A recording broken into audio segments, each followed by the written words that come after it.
வையத்து வாழ்வீர்காள் நாமும் நம் பாவைக்கு செய்யும் கிரிசைகள் கேளீரோ.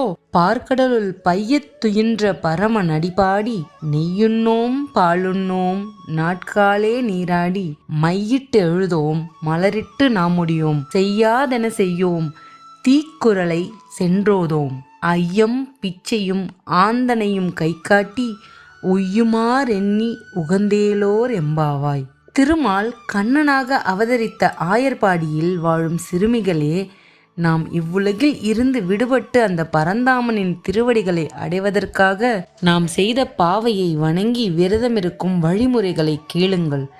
நெய் உண்ணக்கூடாது, பால் குடிக்கக்கூடாது, அதிகாலையிலேயே நீராடிவிட வேண்டும், கண்களில் மை தீட்டக்கூடாது, கூந்தலில் மலர் சூடக்கூடாது, மார்கழியில் பூக்கும் மலர்கள் அனைத்தும் மாலவனுக்கே சொந்தம், தீய செயல்களை மனதாலும் நினைக்க கூடாது, தீய சொற்களை சொல்வது கூட பாவம் என்பதால் பிறரை பற்றி கோள் சொல்லக்கூடாது, இல்லாதவர்களுக்கும் துறவிகளுக்கும் ஞானிகளுக்கும் அவர்கள் போதும் என்று சொல்லும் அளவு தர்மம் செய்ய வேண்டும். ஒரு செயலில் வெற்றி பெற கட்டுப்பாடு மிகவும் அவசியம்.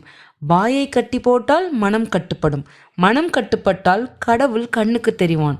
அதனால்தான் பாவை நோன்பின் போது நெய், பால் முதலியவற்றை தவிர்த்து உடலை காப்பதுடன் தீய சொற்களை தீய செயல்களை தவிர்த்து மனதை சுத்தமாக்குவதையும் கடமையாக்குகிறாள் ஆண்டாள். இந்த பாடல் 107வது திருப்பதியான திருப்பார்க்கடல் குறித்து பாடப்படுகிறது.